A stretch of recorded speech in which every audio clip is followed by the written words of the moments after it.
पाकिस्तान और श्रीलंका का पहला टी20 मैच कल डम्बूला में खेला जाएगा। जब भी श्रीलंका में कोई मैच होता है, पाकिस्तान में तमाम क्रिकेट फैंस के दिल में यह डर लाजमी होता है कि श्रीलंका में कहीं बारिश मैच का मजा ना खराब कर दे। आपके सामने श्रीलंका का मैप मौजूद है। आपको थोड़ा सा मुख्तलिफ लग रहा होगा ये मैप, क्योंकि इसको क्लाइमेट मैप कहते हैं। श्रीलंका में बारिशें बहुत ज्यादा होती हैं। एक आम तासुर यही है, एक आम पर्सपेक्टिव यही है। श्रीलंका में 3 किस्म के मौसम होते हैं। आपके सामने ये पिक्चर मौजूद है। ड्राई जोन, इंटरमीडिएट जोन और वेट जोन। ड्राई जोन वो है जहां ना होने के बराबर बारिश होती है, और डम्बूला ड्राई जोन में ही है।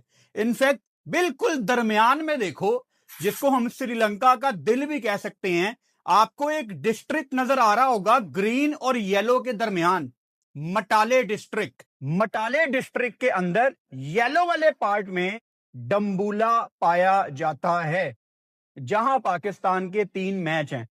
लेकिन हमारी किस्मत देखो, डम्बूला जो कि मशहूर है ड्राई जोन के नाम से, कि अगर श्रीलंका में किसी को डर है ना यार बारिश ना हो जाए, चलो किसी ऐसी जगह चलते हैं जहां अच्छा मौसम हो, बारिश ना होने के बराबर हो, तो लोकल श्रीलंकन भी डम्बूला जाते हैं।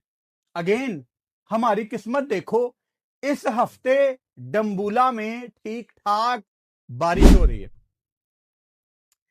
अनफॉर्चुनेटली बारिश हमारा मजा खराब कर सकती है। आपको एक अच्छी खबर भी दूंगा। हमारा जो पहला मैच है वो कल है, वेडनेसडे को। वेडनेसडे को इतनी ज्यादा बारिश शो नहीं हो रही, लेकिन मैं श्रीलंका गया हुआ हूं, so I can tell you with my experience कि कभी कभी ऐसा होता था कि 100% बारिश शो हो रही होती थी, थंडरस्टॉर्म शो हो रहा होता था, लेकिन बारिश नहीं होती थी। वो एक किसी कोने में बारिश हो रही होती थी। श्रीलंका एक जजीरा है, एक आइलैंड है, और जब भी आप किसी आइलैंड का वेदर देखते हैं और आपको शो हो रहा हो कि इस आइलैंड में बहुत ज्यादा बारिश है, तो वो शायद किसी एक दूसरे कोने पे हो रही हो, और जहां पे ग्राउंड है वहां पे ना हो रही हो। हम ये उम्मीद करते हैं कि जिस जगह में ये ग्राउंड है डम्बूला का, वहां पे थ्रू आउट दिस सीरीज बारिश ना हो। इन केस अगर बारिश हो भी जाती है किसी मैच में, तो आपको पता ही है कि श्रीलंका का ड्रेनेज सिस्टम पूरी दुनिया में मशहूर है, कि जितनी जल्दी श्रीलंका में ग्राउंड ड्राई होते हैं, वो सारी दुनिया को सीखना चाहिए कि ये कैसे करते हैं। एक तो ये पूरे ग्राउंड को कवर कर देते हैं, विच इज ग्रेट, पानी नीचे तक जाता ही नहीं है, और बाकी कमी पेशी इनके बेहतरीन ड्रेनेज के सिस्टम है। पाकिस्तान को हर सूरत ये तीनों मैच चाहिए एज मैच प्रैक्टिस, क्योंकि हम हैं एक नालायक क्रिकेट बोर्ड, हम हैं एक नालायक क्रिकेट टीम जो बस फ्लो के साथ चलती है, प्रोसेस के ऊपर नहीं चलती। कल को हम कोई टूर्नामेंट हार जाते हैं तो सारे फैंस कहते हैं कि पाकिस्तान टूर्नामेंट क्यों हार गई, लेकिन हम इस प्रोसेस में वर्ल्ड कप से पहले ये जो दरमियान में एक ड्राई पीरियड होता है, इसमें छोटी छोटी चीजें करने वाली होती हैं जो हम नहीं करते। मिसाल के तौर पे ये आपके वर्ल्ड कप में 1 महीना है, 30 दिन। आपके white ball coach Mike Hesson कल न्यूजीलैंड से सीधा श्रीलंका गए हैं। आपके प्लेयर्स जो कि लीग्स खेल रहे थे, कोई दुबई में था, कोई ऑस्ट्रेलिया में था, कोई बांग्लादेश में था, सारे फ्लाइटें ले लेके पहुंचे हैं डिफरेंट ग्रुप्स में, और 1 दिन की प्रैक्टिस के बाद आप सीधा कल मैच खेलने मैदान में उतरोगे। पाकिस्तान ने किसी किस्म का कोई कैंप नहीं लगाया, और आप 1 महीने के बाद वर्ल्ड कप खेलने जा रहे हो। दुनिया की कोई क्रिकेट टीम कभी भी ऐसा नहीं करेगी। अगर कोई ऐसा नहीं करेगा ना, तो मतलब हम कुछ गलत कर रहे हैं, और हम कुछ नहीं, बहुत कुछ गलत कर रहे हैं। पाकिस्तान श्रीलंका के पहले मैच के प्रीव्यू में मैं आप सबको वेलकम करता हूं। आपको पता है हमारी प्रीव्यू की वीडियो में मैं आपको वेन्यू के बारे में बताता हूं, क्या चीजें एक्सपेक्टेड हैं, कौन से रिकॉर्ड टूटने वाले हैं, कुछ इंटरेस्टिंग फैक्ट, ताकि कल को आप जब मैच देख रहे हो अपने दोस्तों के साथ, अपनी फैमिली के साथ, तो आपको ग्राउंड के बारे में पता हो, आपको रिकॉर्ड्स के बारे में पता हो, तो जी बहुत कुछ है डिस्कस करने के लिए। लेट्स जस्ट होप कि बारिश इस सीरीज में हमारा मजा खराब ना करे। तो मैंने बहुत सारी इंफॉर्मेशन निकाली हुई है पाकिस्तान वर्सेस श्रीलंका के पहले मैच के लिए। मैं आपके सामने वो सारी इंफॉर्मेशन शेयर करूंगा, आपको मजा आएगा। कल जब आप मैच देखोगे आप रिलेट कर पाओगे कि हाँ ये तो मुझे पहले से ही पता था।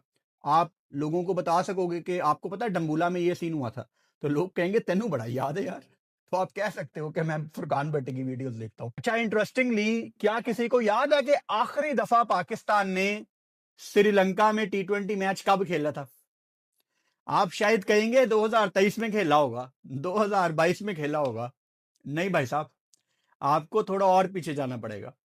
इंटरेस्टिंगली पाकिस्तान ने जो आखिरी T20 मैच श्रीलंका की मट्टी पे खेला था ना, वो डंबूला में ही था।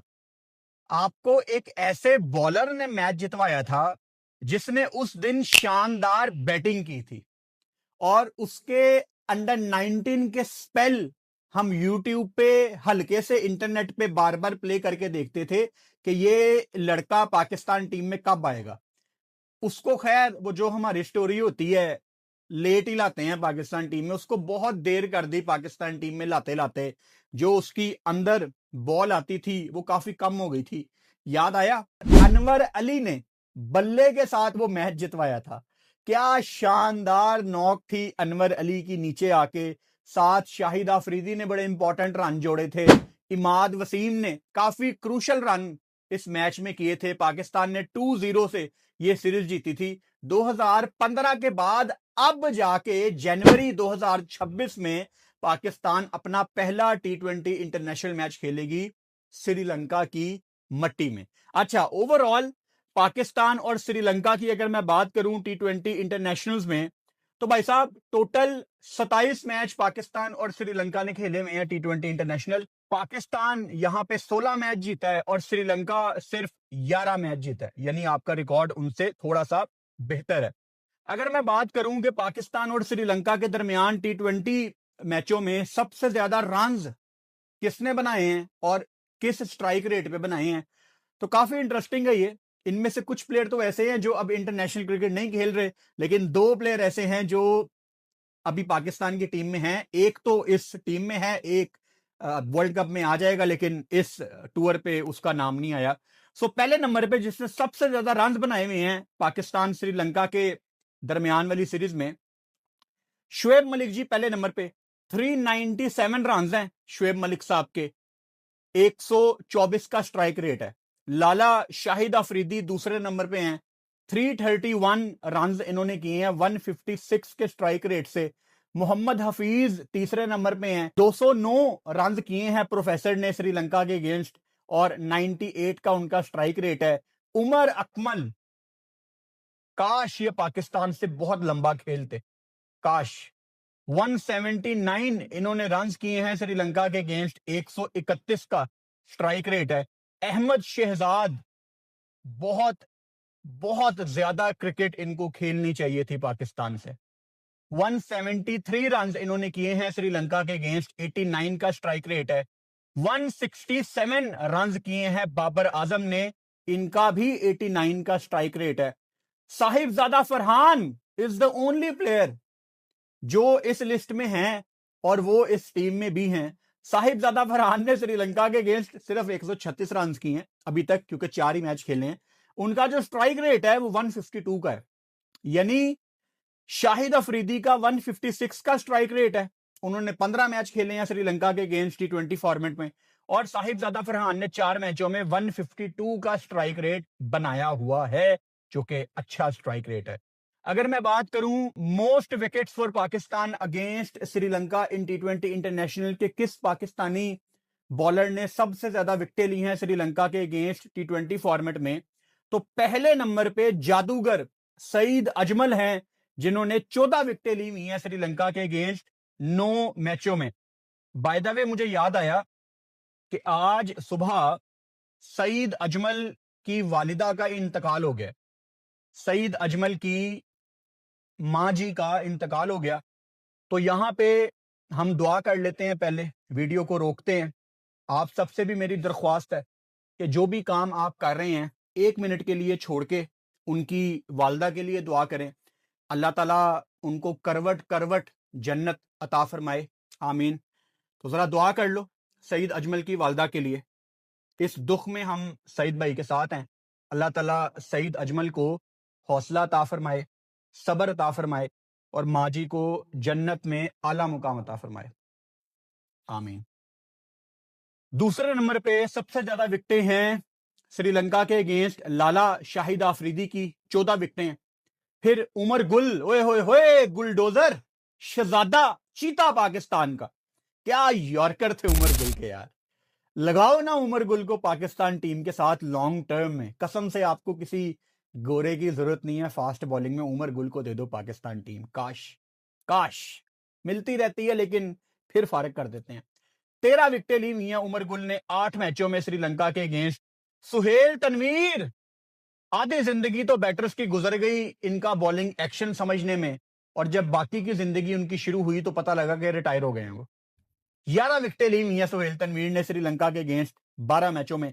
मोहम्मद आमिर, 9 विकेटें ली हुई हैं मोहम्मद आमिर ने श्रीलंका के अगेंस्ट। और जैसे ही मैंने आमिर का नाम लिया है मुझे वो दिलशान वाला स्पेल याद आ गया, 2009 T20 वर्ल्ड कप फाइनल, किस तरह वो उसको एक्चुअली प्लान करके आउट किया गया था, फाइनल के अंदर थी, आय हाय हाय मजा आ गया। राणा फहीम अशरफ, राणा फहीम अशरफ ने 7 विकेटें ली हुई हैं श्रीलंका के अगेंस्ट। अच्छा, हारिस रऊफ की भी 7 हैं, शुएब मलिक की भी 7 हैं। सो इस लिस्ट में एक फहीम अशरफ है जो आपके स्क्वाड में मौजूद है, उसने 7 विकेटें ली हुई हैं। शादाब खान के नंबर्स मैंने स्पेशली निकालने हैं क्योंकि लेजेंड का कम बैक हो रहा है।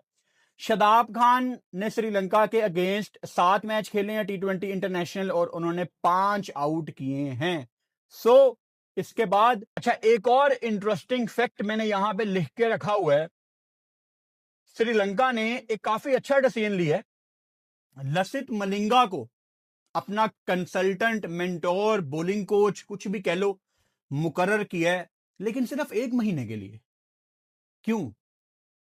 मतलब लसित मलिंगा अवेलेबल नहीं थे, I don't know, but Malinga को अगर श्रीलंका ने 15 दिसंबर से लेके 25 जनवरी तक सिर्फ ऑन बोर्ड किया है तो मुझे समझ नहीं आ रही है बात। अगर तो मलिंगा की कोई पर्सनल वजह थी तो फिर वो अलहदा बात है, लेकिन मलिंगा जैसा टैलेंट अगर आपके पास है तो सिर्फ 1 महीने के लिए उसको मेंटोर बनाना, बॉलिंग कोच बनाना, वो कोई चीज सेंस नहीं बनाती। थोड़ा लंबा अगर टेन्योर दिया जाए मलिंगा को तो मेरा ख्याल है ये विन विन सिचुएशन होगी श्रीलंका के लिए। तो मलिंगा के आने के बाद ऑब्वियसली इनके फास्ट बॉलर्स को फायदा तो बहुत ज्यादा होगा। अच्छा, पाकिस्तान और श्रीलंका ने डम्बुला में आज तक कोई T20 इंटरनेशनल मैच नहीं खेला, लेकिन इसका मतलब ये नहीं है कि वेन्यू के बारे में मैं आपको नहीं बताऊंगा। वेन्यू पे जाने से पहले मैंने पाकिस्तान और श्रीलंका का वनडे रिकॉर्ड निकाला कि शायद पाकिस्तान श्रीलंका ने कोई वनडे खेला हो डम्बुला में, तो यस, मैचेस निकले हैं। पाकिस्तान और श्रीलंका ने डम्बुला में 13 वनडे मैच खेले हुए हैं, कम नहीं है ये। 13 वनडे मैचों में पाकिस्तान सिर्फ 4 जीता है और 9 मैच हारा है। तो वनडे में आपका रिकॉर्ड यहाँ पे डामाडोल ही है, बल्कि बुरा है, श्रीलंका यहाँ पे जीती हुई है। अच्छा, अगर मैं अब सीधा वेन्यू पे आ जाऊं तो भाई साहब, डम्बुला में जो पहला T20 मैच खेला गया था वो ये 2024 में खेला गया था। सिर्फ 9 T20 मैच यहां पे ओवरऑल खेले गए आज तक डम्बुला में। 9 T20 इंटरनेशनल मैचों में जिन टीमों ने पहले बैटिंग की है वो 6 मैच जीते हैं, जिसका मतलब है चेज में सिर्फ 3 दफा टीमें यहां पे कामयाब हुई हैं। सो आगा जी, टॉस जीतना है और बैटिंग करनी है, अगर तो बारिश ने अलाउ कर दिया। अच्छा, मैं श्रीलंकन लीग में गया ना 2020 में, तो एक दिन मेरी बहुत ज्यादा तबीयत खराब थी, शायद मैंने पहले भी किसी वीडियो में ये वाकया आपको बताया हो। मेरा बिल्कुल दिल नहीं कर रहा था स्टेडियम जाने का। ये कोविड के दिन थे, हम श्रीलंका गए हैं तो क्वारंटीन किया था 7-8 दिन के लिए, रोज वो टेस्ट होता था। फ्लू, मुझे जिंदगी में पहली दफा पता लगा कि यार फ्लू भी कोई चीज होती है। नाक बंद होता था, वो टेस्ट करते थे, फिर नाक खुल जाता था, बहुत ही तबीयत आवाजार थी। तो हम्बन टूटा में मैचेस थे और वेदर बता रहा है कि बहुत ज्यादा बारिश होनी है। मैं खुश हो गया, मैं कहा यार अच्छी बात है। लेकिन एक प्रोटोकॉल होता है, टीमें जाती हैं ग्राउंड में। मैं था गॉल ग्लैडिएटर्स के साथ, इसमें शाहिद अफरीदी भी थे। तो हम ग्राउंड गए। अब वहां जब मैंने बारिश देखी ना, मैंने कहा यहां तो कभी जिंदगी में मैच नहीं हो सकता। मतलब मेरा पहला इंप्रेशन ये था। अब हम बैठे हुए हैं आराम से, इंतजार कर रहे हैं। ऑब्वियसली प्लेयर्स भी ग्राउंड में नहीं जा सकते, ऐसी बारिश थी कि बस पकोड़े चाहिए थे मुझे वहां पे और एक कप चाय, तो मजा आ जाता। वो लगता था देख के कि ये जिंदगी में कभी बारिश नहीं रुकनी और ये यहां मैच ही नहीं हो सकता, जितना पानी खड़ा हुआ था। हालांकि उन्होंने वो पूरा कवर किया हुआ था ग्राउंड, और उन कवर्स के ऊपर भी गोडे गोडे पानी भाई साहब। अच्छा, बारिश रुकी है, 25 से 30 मिनट के अंदर ऐसा माहौल बना दिया गया वहां पे ग्राउंड स्टाफ की तरफ से जैसे यहां कभी जिंदगी में बारिश नहीं हुई। अब मुझे एग्जैक्ट नहीं याद, लेकिन वो क्योंकि काफी टाइम गुजर गया था, तो शायद 9 या 10 ओवर्स का मैच हुआ था, छोटा मैच हुआ था। उन्होंने मैच करवा दिया 1 घंटे के अंदर, अगलों ने मैच करवा दिया। तो उस दिन मुझे पता लगा कि जो हम टीवी पे देखते हैं ना कि श्रीलंका में बारिश रुके मैच फौरन हो जाता है। आई वाज सरप्राइज्ड कि यार इनकी स्पीडें चेक करो, इन्होंने कितनी जल्दी ग्राउंड रेडी कर दी है। इनके ड्रेनेज सिस्टम भी बहुत अच्छे हैं, इनका ग्राउंड स्टाफ प्रॉपर ट्रेंड है बारिश को टैकल करने के लिए। ये रखे इसलिए जाते हैं कि बारिश होनी है, उसके बाद तुम लोगों ने ग्राउंड रेडी करना है। तो भाई साहब ये अच्छी खबर भी है कि अगर तो पहले मैच में मुझे लग रहा है कि हमें बारिश इतना ज्यादा तंग नहीं करेगी, दूसरे तीसरे मैच में ऑन एंड ऑफ बारिश है, लेकिन जजीरा है, यहां पे हो सकता है कि 3 मैचों में बारिश हो रही है तो बिल्कुल भी बारिश ना हो। अच्छा, हम जब अभी बांग्लादेश गए थे, जब हम अभी हार के आए हैं, उस सीरीज में भी आपको याद होगा कि बारिश बारिश बारिश बारिश बारिश, फोरकास्ट में कितनी ज्यादा बारिश थी, लेकिन हमें बारिश ने इतना ज्यादा तंग नहीं किया था। वो पाकिस्तान का मैच खत्म होता था, उसके बाद बारिश होती थी या सुबह होती थी, दरमियान में बारिश नहीं होती थी। तो होप सो कि भाई हम अगर महीने के बाद क्रिकेट खेलने जा ही रहे हैं तो हमें बारिश इतनी ज्यादा तंग ना करे। अगर हो भी गई बारिश तो इतनी प्रॉब्लम नहीं होगी। अगर बारिश रुकती है इंशाल्लाह तो फिर हमें आधा पौना घंटा चाहिए and we will be ready. And by the way, ये तीनों T20 मैच पाकिस्तान टाइम के मुताबिक शाम को 6:30 बजे हैं, रात को 6:30 बजे। और इसका मतलब है कि मैं 5:30 पे लाइव आऊंगा। सो हम तीनों मैचों में लाइव हैं। आपको पता है अब हम लाइव स्ट्रीम करते हैं, ये सिलसिला इंशाल्लाह T20 वर्ल्ड कप तक जाना है। और 5:30 मैच से 1 घंटा पहले लाइव आने का मकसद है आप लोगों के क्वेश्चंस लेना, आपसे बात करना। फिर 6 बजे टॉस हो जाएगा, फिर उसके बाद प्लेइंग 11 को डिस्कस करना। सो मजा आने वाला है। कल से हम अपनी पुरानी यादें खत्म करके नई यादें बनाएंगे। लोग भी इंतजार कर रहे हैं यार, live stream live stream live stream कहाँ गई, मतलब कितने दिन गुजर गए। अब नई यादें बनाएंगे, तो नए मैच आ रहे हैं भाई साहब कल से, मजा आएगा इंशाल्लाह। ज्वाइन करना लाइव स्ट्रीम। और अगर दरमियान में बारिश हो जाती है, मैच रुक जाता है, तो आपका भाई तो फिर भी लाइव होगा। और वहां पे अपने 2-4 लोग गए हुए हैं, तो उनसे कोशिश करूंगा लाइव के दौरान इंटरेक्शन रखने की कि भाई साहब क्या सीन है बारिश का, उनसे तस्वीरें मंगाता रहूंगा, आपको दिखाता रहूंगा। जैसे वेस्ट इंडीज में हमने आपको तस्वीरें मंगा के उस टाइम रियल टाइम पे दिखाई थी। अच्छा, डम्बूला पे वापस आते हैं। 9 मैच यहाँ पे खेले गए हैं, 6 मैच यहाँ पे पहले बैटिंग करने वाली टीम जीती है, 3 मैच यहाँ पे चेज करने वाली टीम जीती है। टाई यहाँ पे कोई नहीं हुआ, नो रिजल्ट भी ऑब्वियसली कोई नहीं हुआ, क्योंकि बारिश यहाँ पे होती नहीं है, तो साड़ी किस्मत खराब है। हूं यही हफ्ते में बारिश आ गई है, और ये ड्राई जोन इसको कहते हैं डम्बूला को। क्या बात है यार, कहो जा ड्राई जोन है। अच्छा, अगर हम हाईएस्ट इंडिविजुअल इनिंग्स की बात करें, यानी किस बैटर ने डम्बूला में सबसे ज्यादा रन बनाए हुए हैं, तो वो बांग्लादेश के कैप्टन लिटन दास हैं। Bye the way, Mustafiz, Bangladesh, India, इस टॉपिक के ऊपर मैंने कल वीडियो की थी। तो इस वीडियो के बाद सोने से पहले हमारी कल वाली वीडियो लाजमी देखना, आपके सारे डाउट्स क्लियर हो जाएंगे। तो लिटन दास ने इस ग्राउंड में ये 2025 में 76 रन की नॉक खेली हुई है। उसके बाद अगर हम हाईएस्ट टीम इनिंग्स की बात करें कि किस टीम ने डम्बूला में सबसे ज्यादा रन बनाए हुए हैं T20 इंटरनेशनल में, तो भाई साहब अफगानिस्तान। अफगानिस्तान ने T20 इंटरनेशनल में श्रीलंका के अगेंस्ट डम्बूला के मैदान में 209 रन बनाए थे और उनके 5 आउट थे। अगर हम लोएस्ट टीम इनिंग्स की बात करें कि सबसे कम टोटल पे कौन सी टीम डम्बूला में आउट हुई है, तो वो है वेस्ट इंडीज। वेस्ट इंडीज 2024 में इस मैदान में 89 पे आउट हुई है। शुक्र है इस रिकॉर्ड में कहीं पे वेस्ट इंडीज है, वरना लोएस्ट टोटल की बात आ जाए ना तो यहां आपको न्यूजीलैंड नजर आती है या आपको इंग्लैंड नजर आती है। वो मैं हमेशा आपको बताता हूं ना कि न्यूजीलैंड और इंग्लैंड ने साल में 2-3 मैच खेलने होते हैं जब ये 100 से पहले आउट होते हैं, कभी देखना, ये हमेशा बात सही साबित होती है। अच्छा, उसके बाद हाईएस्ट चेज की अगर हम बात करें, अब ठीक है डम्बूला में अफगानिस्तान ने 209 रन लगाए हुए हैं, लेकिन क्या इस ग्राउंड में चेज हो जाता है? क्या ये ग्राउंड आपको अलाउ करता है? तो भाई साहब, जहां वेस्ट इंडीज यहां 89 पे आउट हुई है, जहां वेस्ट इंडीज का टोटल यहां पे लोएस्ट है 89, तो वेस्ट इंडीज का ही यहां पे हाईएस्ट चेज भी है। लो कर लो गल, धोखा दे दिया वेस्ट इंडीज ने, इतनी जल्दी बदल गए। 89 पे अगले ऑल आउट हुए हैं, तो फिर भाई साहब उन्होंने 180 यहां पे चेज भी किया हुआ है। तो मतलब ये ग्राउंड आपको अलाउ करता है। और एवरेज रन्स पर विकेट अगर आप देखो कि कितने रन्स के बाद ऑन एवरेज यहां पे पहली विकेट गिरती है, तो वो 20 रन्स हैं। आमतौर पे जब भी मैं प्रीव्यू करता हूं T20 में, क्योंकि विकेटें सीधी बनती हैं, रन्स आपको देखने को मिलते हैं, तो एवरेज रन्स पर ओवर मुझे आमतौर पे नजर आता है T20 में 30, 31, 32, तो 20 एक डिसेंट एवरेज रन्स पर विकेट है। मतलब नया बॉल श्रीलंका में हरकत करता है अच्छा खासा। अभी हम पाकिस्तान और श्रीलंका के स्क्वाड को भी एक दफा रिवाइज करेंगे, और आप श्रीलंका के तमाम लड़कों को जानते हैं क्योंकि सारे बड़े लड़के हैं, अभी उस पर आते हैं हम।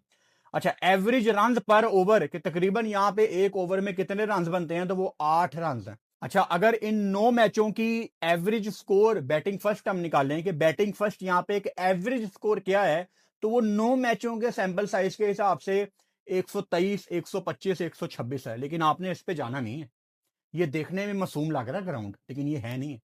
इस ग्राउंड में अगर आपको तीनों मैच मिल गए, बारिश अगर दरमियान में डिस्टर्ब नहीं करेगी, तो भाई साहब यहां पे 170, 180 वाली विकेटें हैं। और मैं बार बार मेंशन करता हूं, 170, 180 वाली T20 की विकेटें बड़ी पसंद है। एक तो है ना वो T20 आजकल जो चलती है, पाकिस्तान में भी ऐसी विकेटें बनती हैं एट टाइम्स के 220, 230 हो गया और वो चेज भी हो रहा है, वो कभी कभी ठीक लगता है। लेकिन अगर आप मेरे से पूछें कि मुझे किस तरह की T20 की विकेटें पसंद है, 170-80 हो जाए और दूसरी टीम को पूरा जोर लगाना पड़े 170-80 चेस करने के लिए, मजा आता है। प्रॉपर कांटेदार मुकाबला, तो मजा आएगा देखने का अगर बारिश ने हमें डिस्टर्ब ना किया। अच्छा, आपके सामने श्रीलंका का पहले मैं स्क्वाड डिस्प्ले कर देता हूं, फिर पाकिस्तान की तरफ आते हैं। ट्राइनेशन सीरीज के तकरीबन सारे लड़के मुझे नजर आ रहे हैं। हमने ट्राइनेशन सीरीज के हर मैच पे लाइव किया था, वीडियो की थी, आपने भी वो सारी वीडियोस देखी थी, आपने भी वो लाइव सेशन देखे थे। तो ये जितने भी लड़के हैं श्रीलंका के, मेरा नहीं ख्याल कि इनमें से कोई ऐसा लड़का होगा जिसका आपने मेरे मुंह से पहले नाम ना सुना हो। तो भाई साहब, श्रीलंका का जो स्क्वाड है पाकिस्तान के अगेंस्ट, तकरीबन ये वर्ल्ड कप वाला स्क्वाड है सारा। दासुन शानका इनके कप्तान होंगे, पथुम निसांका जिन्होंने जाते जाते पाकिस्तान से अपनी फॉर्म हासिल कर ली थी, अदरवाइज ये कोई बड़े रन नहीं कर पाए थे जब आपकी स्पेशली वनडे सीरीज शुरू हुई थी। तो पथुम निसांका श्रीलंका में खेल रहा है, तो मेरा ख्याल है कि ये अटैकिंग स्टार्ट ही लेगा। बस पाकिस्तान में इसके दिन बुरे चल रहे थे, otherwise he is a good player. अच्छा, कमिल मिशारा ਇਹ ਉਹੀ ਹੈ ਜਿਹਨੇ ਸਾਡੇ ਖਿਲਾਫ ਡੈਬਿਊ ਕੀਤਾ ਸੀ। क्या कमाल टैलेंटेड बैटर मिला है श्रीलंका को, खब्बा कमिल मिशारा, और बहुत मजा आता है इनकी बैटिंग देखने का। कुसाल मेंडस, कौन इनसे वाकिफ नहीं है, श्रीलंका के एक्सपीरियंस प्लेयर हैं, कप्तानी भी कर चुके हैं। इनके साथ आपको कुसाल परेरा भी नजर आ रहे हैं, ये तो वो 2015 वाले मैच में भी थे। कुसाल मेंडस, कुसाल परेरा इनकी बैकबोन है श्रीलंकन टीम की।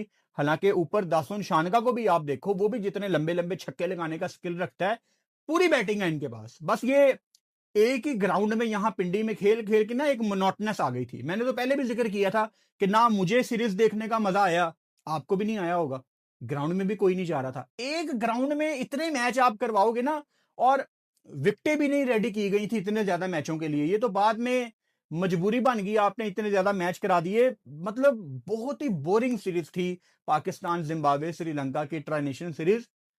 कसम से पाकिस्तान का मैच ना होता, मैं वो मैच देखता भी ना, बहुत ही बोरिंग सीन था वो, बहुत ही। और सबसे बड़ी वजह, एक ग्राउंड में मेरे से इतने ज्यादा मैच नहीं देखे जाते यार, सीधी सी बात है। अच्छा, धनंजय डिसिल्वा ब्रिलियंट क्रिकेटर, शरित असलंका चरित असलंका जो कि ठीक ठाक अब बॉलिंग करना भी प्रेफर करते हैं, बैटिंग तो अच्छी करते ही करते हैं। श्रीलंका की कप्तानी भी ऑब्वियसली इनके पास थी, फिर इनसे छीन ली गई, ले ली गई। जनित लियानगे, मेरा ग्लेन मैकग्रा, ये वही है। मतलब ये, अच्छा, हुसैन तलत यहां पे मुझे याद आ रहे हैं, पता नहीं क्यों। हुसैन तलत की स्ट्रेंथ है उनकी बैटिंग और बॉलिंग उनकी। अबू धाबी जैसी कंडीशंस में जहां बॉल फंस के आ रहा है वहां हुसैन तलत साल में एक आधी दफा कभी अच्छी बॉलिंग करेगा। हुसैन तलत से भी 70-80% कम आप कर लो ना, वो बॉलर है जनित लियानगे। और पाकिस्तान ने इसको अपनी होम सीरीज में ग्लेन मैकग्रा बनाया हुआ था। हमारे बैटर्स, हमारे सीनियर बैटर्स, हमारे जूनियर बैटर्स, कोई भी इसके अगेंस्ट चार्ज ही नहीं कर रहा था। तो मैंने सीरीज के दौरान इसका नाम रख दिया था ग्लेन मैकग्रा आया हुआ है। ये आता था तो हम स्लो जाते थे।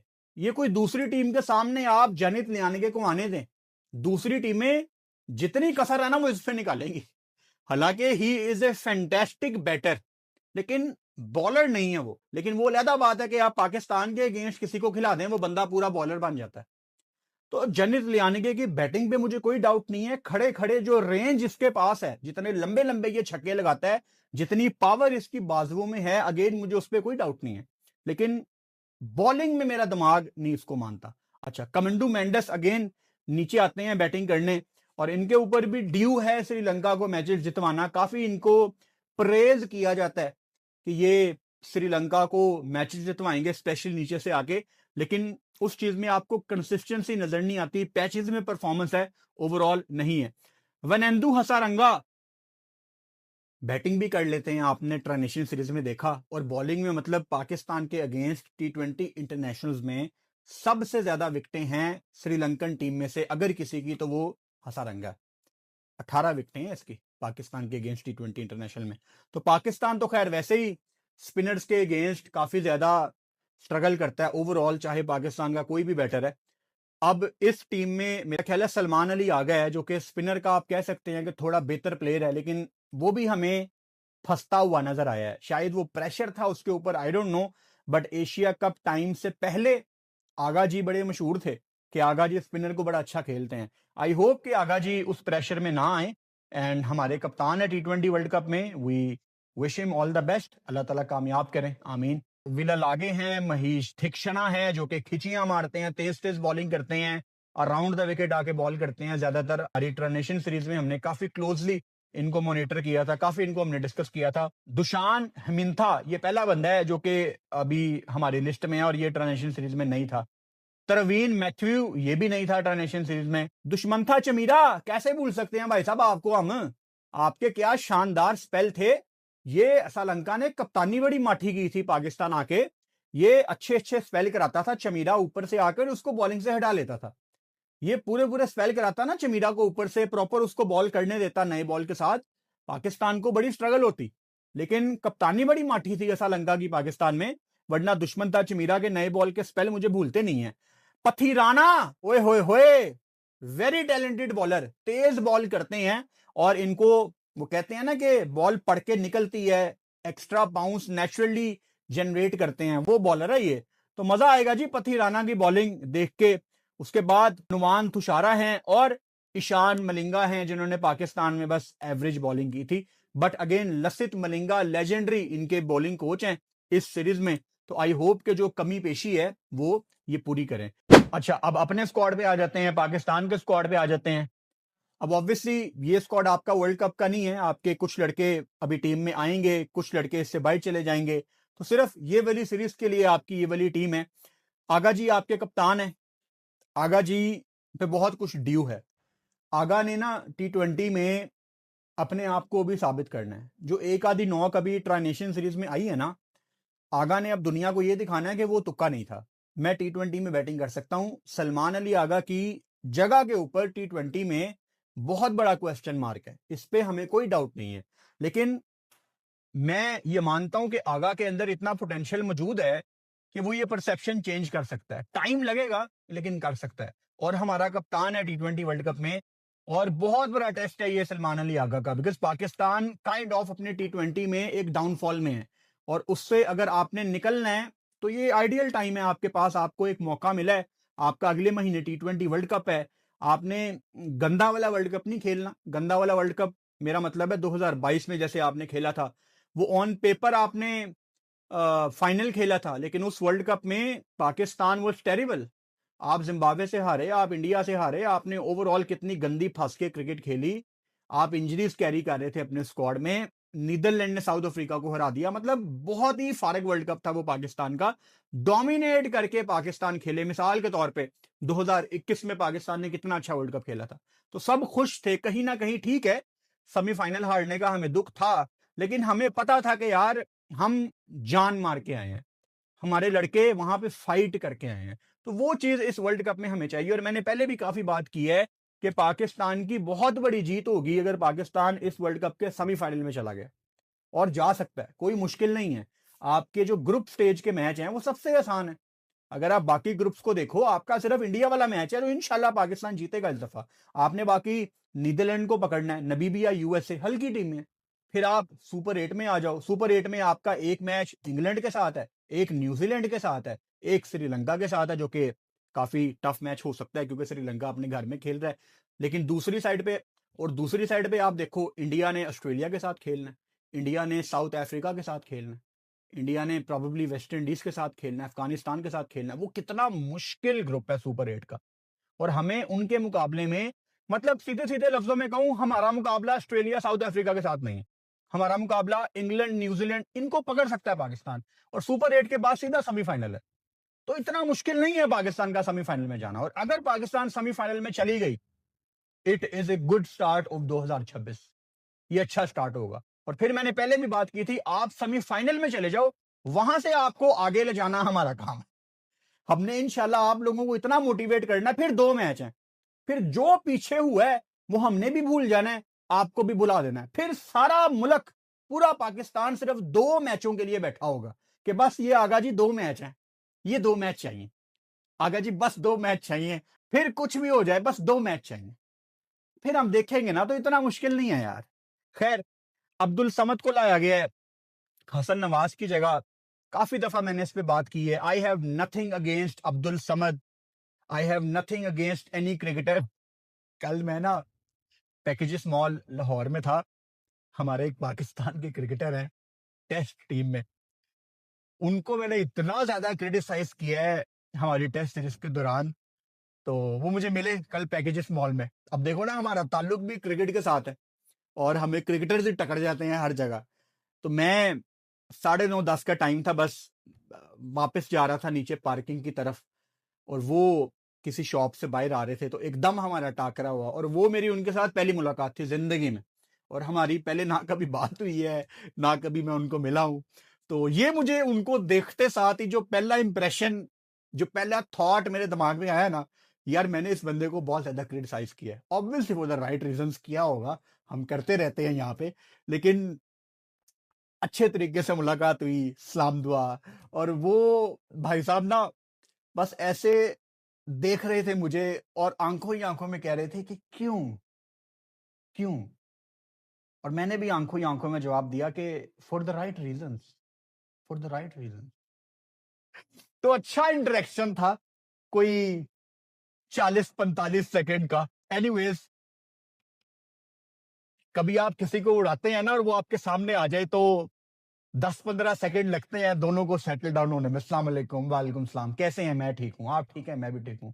और सुनाए, आप ठीक है? मैं भी ठीक हूँ। आप ठीक है? हाँ मैं भी ठीक हूँ। बस यही चलता रहता है। अच्छा खैर, अबरार अहमद, यहीं पे रुकते हैं। अबरार अहमद के साथ मैं यहाँ पे जोड़ता हूँ उस्मान तारिक को।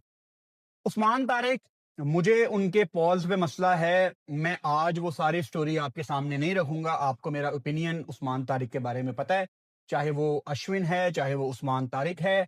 I am against this pause. मुझे लगता है कि ये बैटर्स के साथ ज्यादती है। इंटरनेशनल क्रिकेट में पॉज अलाउ नहीं होना चाहिए। इंटरनेशनल क्रिकेट में रुक के बॉल करना अलाउ नहीं होना चाहिए। अब क्योंकि उस्मान तारिक आपकी टीम में हैं, और जिस तरह की बॉलिंग इन्होंने IL T20 में की है, अच्छी विकेटें ली हैं, वहां पे बैटर्स को तंग किया है, कॉन्फिडेंस दिखाया है, इट लुक्स लाइक के ये आपकी प्लेइंग 11 में होंगे वर्ल्ड कप में जब आप इंडिया के अगेंस्ट खेलेंगे। और अगर आपने एक स्पिनर के अगेंस्ट जाना है, अब पता नहीं कोलंबो में इनको कैसी पिच मिलती है, लेट्स सी, अगर बहुत ही ज्यादा स्पिन ट्रैक मिलता है वो तब की तब देखेंगे, लेकिन अगर आपने एक स्पिनर के साथ जाना है तो इस टाइम शायद पाकिस्तान टीम की प्रायोरिटी होंगे उस्मान तारिक। और पाकिस्तान को बड़ी जल्दी ये फैसला करना है कि अगर हमने 2 स्पिनर खिलाने हैं तो वो कौन से स्पिनर है। नवाज वगैरह कर लेते हैं, मैं पूरे स्पिन डिपार्टमेंट की बात कर रहा हूं, स्पेशली स्पिन की बात कर रहा हूं। आपने उस्मान तारिक को खिलाना है, अबरार को खिलाना है, जो भी आपकी प्रायोरिटी है ना, उसको आप ये 3 में से 2 मैच लाजमी दें। और डम्बुला कोलंबो से दूर है, दोनों शहरों में डिस्टेंस है, तो एज सच कोई आपको सेम कंडीशंस नहीं मिल रही, but still you are playing in Sri Lanka, तो थोड़ा तो आपको रिलीफ होता है। फहीम अशरफ बांग्लादेश में शानदार बॉलिंग करके आ रहे हैं, अपनी लाइफ टाइम फॉर्म में है और यहां पे ये अच्छा ही करेंगे। फखर जमान की IL T20 कोई बहुत ज्यादा अच्छी नहीं गई, 150 इन्होंने किया है, बहुत ही फंस के खेले हैं, इनफैक्ट बुरी गई है फखर जमान की IL T20, लेकिन पाकिस्तान इन पे बहुत ज्यादा ट्रस्ट करता है। एंड अगेन फखर जमान उन 2-3 प्लेयर्स में से एक हैं जिनका ये आखिरी T20 वर्ल्ड कप है, चाहे वो अच्छा खेलें चाहे वो बुरा खेलें। अब ये कोई खबर नहीं है, लेकिन मेरी गट फीलिंग ये कहती है कि फखर जमान इस T20 वर्ल्ड कप के बाद T20 फॉर्मेट छोड़ देंगे। मैं गलत भी हो सकता हूं, लेकिन मुझे ऐसा लगता है। और फखर जमान को मेरा मशवरा भी ये है कि आप वनडे पे फोकस करें, क्योंकि वनडे फखर जमान का फॉर्मेट है। वो वनडे में जिसको कहते हैं ना कि ये एक फलाम फॉर्मेट का स्पेशलिस्ट खिलाड़ी है, वो है फखर जमान वनडे में। तो वनडे में फखर जमान बहुत ज्यादा वैल्यू ऐड करता है। और आपका वनडे वर्ल्ड कप है भी साउथ अफ्रीका, नबीबी और जिम्बाब्वे में है।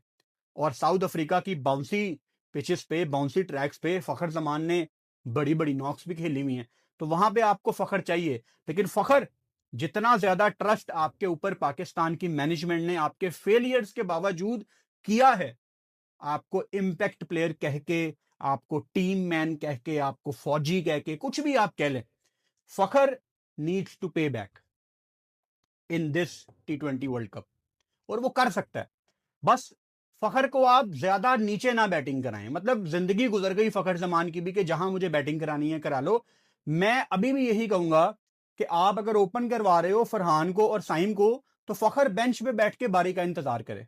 मैं नहीं चाहता कि फखर जमान तीसरे चौथे पांचवें छठे पे बैटिंग करे। अल्लाह करे अगर वो कहीं पे भी बैटिंग करे वो पाकिस्तान को मैच जितवाए, लेकिन एक टॉप ऑर्डर के बैटर को पांचवें छठे नंबर पे बैटिंग करवाना किसी दूसरे बैटर के साथ ज्यादती है, जिसकी जगह पे आप फखर को खिला रहे हो। और हम 2020-21 से लेके अब हम 2026 में आ गए हैं, हम कब बस करेंगे टॉप ऑर्डर के बल्लेबाजों को नीचे बैटिंग करवाने में। वो हुसैन तलत की मुझे बात याद आती है, उन्होंने अबू धाबी की प्रेस कॉन्फ्रेंस में ये बात कही थी कि पाकिस्तान में प्रॉपर मिडिल ऑर्डर के बल्लेबाज हैं ही कितने। ही इज राइट, पाकिस्तान बना ही नहीं रहा। कोई बंदा आ जाए ओपनर, वो मिडिल ऑर्डर में चला जाता है, जो मिडिल ऑर्डर वाला है वो ऊपर आ जाता है। ये बड़ी गलत चीज पाकिस्तान की टीम में शुरू हुई है, और मुझे बड़ी उम्मीद थी कि ये वाले टेन्योर में, ये आगा के टेन्योर में ये चीज ठीक होगी, लेकिन थोड़ा सा प्रेशर और back gear. Anyways, Khawaja Nafay आपके इस स्क्वाड के विकेट कीपर हैं। ख्वाजा नाफे इन 3 मैचों में, अगर इन्होंने नाफे को 2 मैच दे दिए और अगर वो 2 मैचों में चल गया, तो आप फिर उसको बाहर नहीं निकालोगे, क्योंकि बिल्कुल T20 वर्ल्ड कप सर पे है। अगर आप नाफे को मेन 15 में रखोगे तो आप बाहर किसको निकालोगे? उस्मान खान को, जिसने आपको ट्राई नेशन सीरीज में मैच जितवाए हैं। तो पाकिस्तान कर क्या रहा है? गलत टाइम पे प्लेयर्स को टीम के अंदर डाल रहा है। ख्वाजा नाफे का मैं भी बहुत ज्यादा नाम लेता हूं, लेकिन T20 वर्ल्ड कप के बाद आपके पास इतना ज्यादा टाइम था, तो आप 1 महीना पहले जब किसी ऐसे प्लेयर को ले आते हो ना, जो ना सेंट्रल कॉन्ट्रैक्ट का हिस्सा है, ना हमने कभी कप्तान कोच के मुंह से उसका नाम सुना, फिर मतलब मैं कैसे यकीन करूं आगा जी के ऊपर, माइक हेसन के ऊपर? ये हर सीरीज के आखिर में यही कहते थे कि हमें हमारी वर्ल्ड कप की 15 पता है। तो नाफे तो आपकी 15 में नहीं था महीना पहले, वो कैसे आ गया? तो आज भी हम टेस्ट ही कर रहे हैं, सीधी सी बात है। मोहम्मद नवाज, क्या कहूं मैं मोहम्मद नवाज के लिए? मैं सिर्फ ये दुआ करता हूं कि जो पीक मोहम्मद नवाज ने पकड़ी हुई है, जो फॉर्म मोहम्मद नवाज की चल रही है, अल्लाह करे वो वर्ल्ड कप के दौरान चलती रहे। आप वर्ल्ड कप में बहुत अच्छा परफॉर्म करेंगे एज ए यूनिट, अगर नवाज क्लिक करता रहा। अल्लाह करे वर्ल्ड कप में नवाज एक आधा कोई ऐसा मैच खेल जाए कि ये ऊपर से अकेला ही 4-5 आउट कर दे। आमीन आमीन, इंडिया वाला ही मैच हो जाए यार, एक आधा नवाज ऐसा मैच खेल दे, कसम से मजा आ जाए। एंड आई होप कि जब वो वाला मैच नवाज खेले ना, कि ऊपर से आके नवाज ने 4-5 आउट किए हैं, वो नबीबिया यूएसए नीदरलैंड वाला मैच ना हो, वो या तो इंडिया के अगेंस्ट हो, या वो सुपर 8 में श्रीलंका, न्यूजीलैंड या इंग्लैंड के अगेंस्ट हो, किसी बड़ी टीम के अगेंस्ट नवाज ऊपर से 3-4 आउट करे, मैं कहता हूं मजा आ जाए यार। तो नवाज ने इंशाल्लाह अच्छा वर्ल्ड कप खेलना है। सलमान मिर्जा की सिलेक्शन से मैं बहुत ज्यादा खुश हूं, और मैं यहां पे आकिब जवेद को अगर इतना ज्यादा क्रिटिसाइज करता हूं तो इस मामले में मैं उनको अप्रिशिएट करता हूं कि उन्होंने सलमान मिर्जा को पाकिस्तान टीम में लाए हैं। हम उसके हक में नहीं थे, लेकिन सलमान मिर्जा ने सबकी ओपिनियन चेंज की है। सलमान मिर्जा का जो छोटा सा सैंपल साइज है, उसमें जो उन्होंने वेरिएशंस दिखाई हैं, मतलब वो शाहीन से तेज बॉल करता रहा, शाहीन से बेहतर बॉल करता रहा, जब बैटर उसको चार्ज कर रहा है तो वो प्लान बी लेके आ रहा है। This is what I like about Salman Mirza. अगर बैटर उसको चार्ज करता है, वो फौरन अपना प्लान रिवाइज करता है। ये चीज अच्छी है सलमान मिर्जा की, कॉन्फिडेंस आपको उसके अंदर नजर आता है। तो अच्छी सिलेक्शन है सलमान मिर्जा की। वसीम जूनियर, शुक्र है अब हमारी टीम का परमानेंट मेंबर है, और आपके इन 15 लड़कों में से सबसे ज्यादा तेज बॉलर है वसीम जूनियर, 148, 149, और जितने मैचेस ये रेगुलर खेलेंगे ये बेहतर से बेहतर होते जाएंगे इंशाल्लाह। नसीम शाह, आईएल T20 के फाइनल में आप सब ने देखा कि नसीम शाह ने बहुत शानदार बॉलिंग की है, लेकिन नसीम शाह को अगर मैंने माजी में इतना ज्यादा क्रिटिसाइज किया है, तो वो लॉजिक के ऊपर किया है, वो सैंपल साइज के ऊपर किया है, वो फैक्ट्स के साथ किया है। मिसाल के तौर पे हम सब ने नसीम शाह को देखा जब ये वनडे खेल रहे थे भी आपकी होम सीरीज में, नए बॉल के साथ पहले ओवर में स्लो वन ट्राई करता है। ये कोई नहीं करता पूरी दुनिया में, और पास्ट में भी कभी किसी ने नहीं किया हुआ। 50 ओवर की गेम में आप अपना पहला ओवर कर रहे हो और बैटर आपको चार्ज भी नहीं कर रहा, और आप स्लो वन ट्राई कर रहे हो नए बॉल के साथ, ये कोई नहीं करता पूरी दुनिया में। तो नसीम शाह का पेस भी नीचे गिरा हुआ था। तो नसीम शाह ने अगर आईएल T20 में अच्छी बॉलिंग की है, और अब वो आपकी श्रीलंका की टीम में भी हैं, तो अल्लाह करे कि ये बेहतर परफॉर्म करे, और नसीम ने अपनी परसेप्शन चेंज करनी है एटलीस्ट मेरी नजर में। मैं चाहता हूं कि नसीम मुझे गलत साबित करे, लोगों को गलत साबित करे। फिटनेस के मसले थे, पेस के मसले थे, एग्जीक्यूशन के मसले थे। प्लान ए है ओके, प्लान बी है नहीं, तो वो प्लान दिखाने हैं कि अगर मुझे कोई चार्ज कर रहा है तो मेरे पास डिफरेंट चीजें भी हैं। तो देखते हैं कि नसीम शाह किस तरह का परफॉर्म करते हैं इस सीरीज में। अच्छा, उसके बाद फरहान, जिनका 152 का स्ट्राइक रेट है अगेंस्ट श्रीलंका, 4 मैच उन्होंने खेले हैं लंका के अगेंस्ट।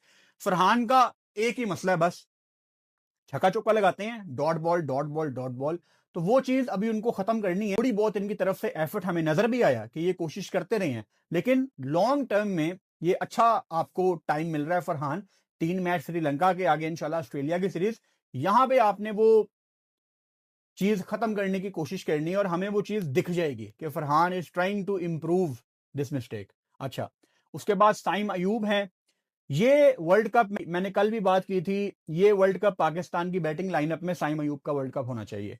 साइम के अंदर इतना पोटेंशियल मौजूद है कि जब वर्ल्ड कप खत्म हो ये टॉप 3 में होना चाहिए, और अगर साइम अयूब टॉप 3 में ना हुआ, I will be very disappointed. Saim Ayub, you are not a youngster any more, आप पाकिस्तान के स्टैब्लिश प्लेयर हो। आपको फेलियर्स के बावजूद भी मैनेजमेंट बैक करती रही है कि नहीं साइम तू खेलेगा। तो साइम अब स्टैब्लिश प्लेयर है अगेन। साइम नहीं आते साथ गंदी शॉट्स मार के आउट हो सकता। साइम को डोमिनेट करना है, साइम के बल्ले से हिट्टे लगनी चाहिए, साइम को रिस्क लेने हैं, और कामयाब रिस्क लेने हैं। मतलब साइम अब उस कैटेगरी में नहीं है कि बस आया गंदी शॉट मारी आउट हो गया। साइम ने अच्छे स्टार्ट प्रोवाइड करने हैं, खुद भी बैटिंग करनी है और अपने साथ वाले को भी करवानी है। साइम अब एस्टेब्लिश प्लेयर है। शादाब खान, आना ही आना था शादाब खान ने, और ऐसा कोई उन्होंने दरमियान में कुछ नहीं किया जिसकी बेस पे आप उनको सीधा पाकिस्तान टीम में वापस ले आए। मैंने पिछले कुछ दिनों में शादाब खान के ऊपर इतनी ज्यादा बात की है, तो मैं मजीद इनके ऊपर बात नहीं करूंगा। आप सारे मेरा ओपिनियन जानते हैं शादाब खान के बारे में, लेकिन डिजर्व नहीं करते थे, लेकिन उनको डाल दिया पाकिस्तान टीम में। और बस एक बात याद रखना, वर्ल्ड कप के दौरान ये बात मैं बहुत ज्यादा किया करूंगा और आप मानेंगे, शादाब खान अगर प्लेइंग 11 में होंगे, क्योंकि लग रहा है कि वो होंगे, फहीम अशरफ का रोल कम होगा, और फहीम अशरफ आहिस्ता आहिस्ता प्लेइंग 11 से बाहर जाना शुरू हो जाएंगे। और आपके पिछले 1 साल में जिन 2-3 प्लेयर्स ने थोड़ी वैल्यू ऐड की है पाकिस्तान टीम में, एक नवाज होगा, एक फहीम होगा। शादाब के आने की वजह से फहीम आहिस्ता आहिस्ता पाकिस्तान टीम से बाहर जाएगा। आप भी यहीं पे हैं, मैं भी यहीं पे हूं। जब आप बहुत ज्यादा ऑलराउंडर्स डालते हैं ना, तो फिर आपकी टीम खराब होती है, और पाकिस्तान ने ये बहुत गलत फैसला किया है, बहुत गलत फैसला किया। Anyways, Usman Khan wicket keeper, again इनके पास बहुत बड़ी अपॉर्चुनिटी है। अब लेट्स सी के इनको पाकिस्तान प्रायोरिटी बनाता है या ख्वाजा नाफे को। पूरा कीपर आपके पास ना उस्मान खान है, फरहान भी पूरा विकेट कीपर नहीं है, और नाफे भी पूरा विकेट कीपर नहीं है। खबर ये नहीं है, खबर ये है कि क्या पाकिस्तान नीचे पूरा विकेट कीपर बनाने की कोशिश कर रहा है? इसका जवाब है नहीं। मिसाल के तौर पे आप नाफे को विकेट कीपिंग कराते हैं इस सीरीज में, एक मिसाल दे रहा हूं आपको मैं। नाफे ऑन एंड ऑफ अच्छी बैटिंग करता है, फिर नाफे को आप कैरी ऑन करते हैं ऑस्ट्रेलिया की सीरीज में या वर्ल्ड कप में। नाफे एक आधे मैच में कोई ब्लंडर मार देता है, आप उसको क्या सिस्टम से बाहर निकाल देंगे? नहीं, ये निकाल भी सकते हैं, लेकिन तरीका ये होता है कि अगर आपका कोई प्लेयर जिसको आप बना रहे हैं जो यंग है, अगर वो कोई गलती करता है, आप उसको डांटते हैं, उसको बताते हैं और साथ कैरी करते हैं, फिर जाके कल को किसी बड़े मैच में वो बंदा आपकी पूरी टीम को वन साइडेड मैच जितवा देता है। यस, मैं यहां पे जिक्र कर रहा हूं मोहम्मद हारिस का।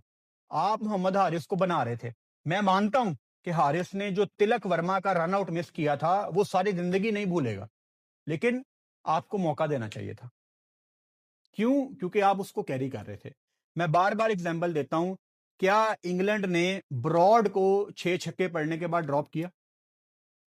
क्या इंग्लैंड ने बेन स्टोक्स को 2016 के T20 वर्ल्ड कप के फाइनल के बाद ड्रॉप किया? बल्कि उसके बाद तो बेन स्टोक्स इंग्लैंड के one of the greatest players की लिस्ट में आ गए।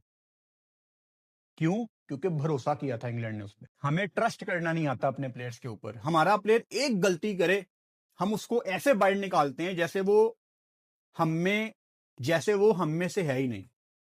ये मोहम्मद हारिस को क्या कहते थे कप्तान कोच?